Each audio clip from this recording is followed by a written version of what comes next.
Vicky pros கோச்சார prediction ஃபாலோவர்ஸ்க்கு இனிய நல்வாழ்த்துக்கள். செப்டம்பர் 29ஆம் தேதியிலிருந்து அக்டோபர் 5ஆம் தேதி வரைக்கும் ரிஷபராசிக்காரங்களுக்கு எந்த மாதிரியான கோச்சார பலன்கள் இருக்கு அப்படின்னு பார்த்தீங்கன்னா, வாரம் தொடங்கின அந்த 29ஆம் தேதியில மதியத்திலிருந்தே அப்படியே உங்களுக்கு சந்திராஷ்டம நாளாக வரக்கூடிய ஒரு முதல் 2 1/2 நாட்களுக்கு கொஞ்சம் சுணக்கம்ங்க.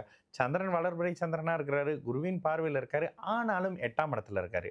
முயற்சி ஸ்தானாதிபதியான 3ஆம் அதிபதி 8ல மறையும் பொழுது உங்களுடைய முயற்சிகள் சில இடங்கள்ல அப்படியே தடங்கலாகக்கூடிய அமைப்பு, ஒரு மாதிரியான தேக்க நிலையில இருக்கக்கூடிய தன்மை அப்படின்ற மாதிரியான விஷயம். கூடுதலாக இந்த அக்டோபர் மாதத்துல ரிஷபராசிக்காரங்களுக்கு அப்படி ஒன்றும் சரியான அமைப்புகள் இல்லை. அதனால மிகுந்த அகலக்கால் எதுவும் வைக்கிறதோ, இந்த குறிப்பிட்ட இந்த முதல் அக்டோபர் வாரத்துல இந்த விஷயத்த பார்க்குறேன், அவரை போய் பார்க்குறேன், இவரை மீட்டா பண்றேன், இந்த விஷயம் இன்வெஸ்ட் பண்ண சொல்றாங்க, அந்த விஷயம் இன்வெஸ்ட் பண்ண சொல்றாங்க அப்படின்னா, நிச்சயமாக ரிஷபராசிக்காரங்க கொஞ்சம் நிதானமாக யோசிக்க வேண்டிய ஒரு காலகட்டமாக இருக்கும். அப்படி ஒன்றும் கோச்சார அமைப்புகள் சரியில்லாத நிலையில இருக்கு ரிஷபராசிக்காரங்களுக்கு. அப்போ முதல்லயே உங்களுக்கு திங்கட்கிழமை, செவ்வாய்க்கிழமை, புதன்கிழமை வரைக்கும் ஒரு மாதிரியான அமைப்புகள் சந்திராஷ்டம் வந்துருது.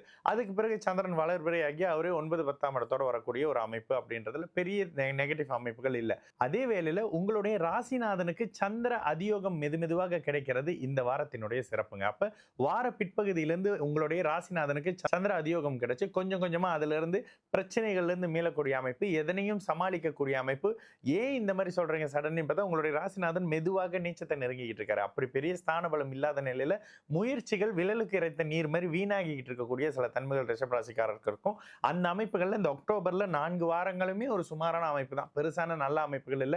கடன் மாதிரியான அமைப்பு, வம்பு வழக்கு மாதிரியான விஷயங்கள் வரக்கூடிய தன்மை இருக்கும். இதுல சற்று கவனமாக நிதானமாக இருக்க வேண்டிய ஒரு முதல் அக்டோபர் வாரமாக சகல தரப்பு ரிஷபராசிக்காரங்களுக்கும் இந்த அக்டோபர் 2025ல முதல் ஒரு வாரம் நிச்சயமாக இருக்கும்.